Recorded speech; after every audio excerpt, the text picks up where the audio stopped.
ఇశ్రాయేలు ప్రజలు 40 సంవత్సరాలుగా దేవుని మాట వినకుండా జీవిస్తున్న కాలం అది. అందుకే దేవునికి కోపం వచ్చి వారిని ఫిలిష్తీయుల చేతిలో ఉండనిచ్చాడు. ఫిలిష్తీయులు వారిని చాలా కష్టపెట్టారు. ఆ సమయంలో మనోహ అనే మనిషి ఉండేవాడు.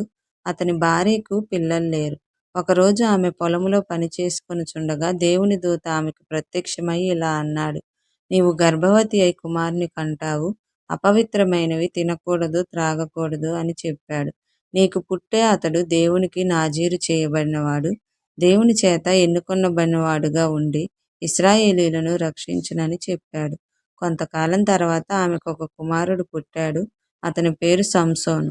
సంసోను 13వ న్యాయాధిపతిగా ఉన్నాడు. సంసోను పెరుగుతూ చాలా బలవంతుడుగా మారాడు. ఆ బలం దేవుని నుండి వచ్చింది. ఒకరోజు అతను ఒక సింహాన్ని ఎదుర్కొన్నాడు. అతను ఖాళీ చేతులతోనే ఆ సింహాన్ని చంపాడు. మరొక రోజు ఫిలిష్తీయులు అతన్ని పట్టుకోవడానికి వచ్చారు. కానీ సంసోను ఒక గాడిద దవడతోనే 1000 మంది ఫిలిష్తీయులను ఓడించాడు. సంసోను ఎప్పుడూ మంచి నిర్ణయాలు తీసుకోలేదు. అతను దేవుని మాట కంటే తన ఇష్టాన్ని ఎక్కువగా వినేవాడు. ఒకరోజు అతను దెలీలా అనే స్త్రీని ప్రేమించాడు. ఫిలిష్తీయులు ఆమెను సంప్రదించారు. అతన్ని మాయ చేసి అతని రహస్యం తెలుసుకోమని చెప్పారు. దానికి బదులుగా ఆమెకు వెండి ఇస్తామని చెప్పారు.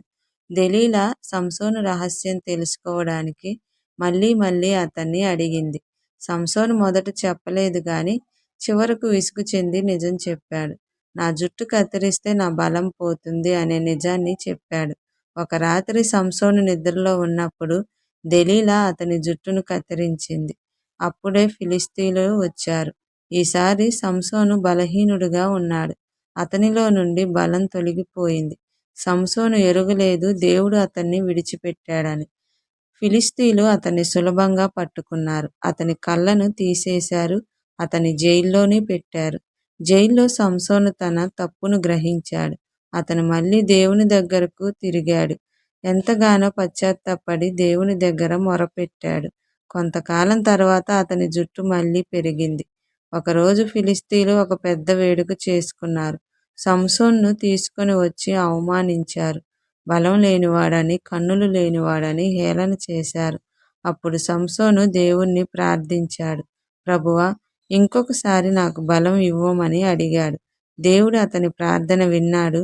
సంసోను 2 స్తంభాల మధ్య నిలబడ్డాడు. తన శక్తితో వాటిని త్రోశాడు. ఆలయం కూలిపోయింది. చాలా మంది శత్రువులు చనిపోయారు. సంసోను జీవిత కాలంలో చంపిన వారి కంటే ఆ రోజు ఆ రాత్రి చంపబడిన వారు అధికముగా ఉన్నారు. సంసోను కూడా అక్కడే మరణించాడు. ఈ కథ మనకు ఒక విషయం చెబుతుంది. మనం తప్పులు చేసినా దేవుని దగ్గరకు తిరిగి వస్తే ఆయన మనల్ని మళ్ళీ ఉపయోగిస్తాడు. సంసోను లాగా నీవు కూడా నీ తప్పు గ్రహిస్తున్నావా? నీవు బ్రతికి ఉన్నప్పుడే నీ తప్పును గ్రహించి దేవుని వైపు తిరుగు. దేవుడు మన యందు ఒక ప్రణాళిక కలిగి ఉంటాడు. మనం జస్ట్ ఆయనకు సరెండర్ అవ్వాలి. అదే ఆయన ఉద్దేశం.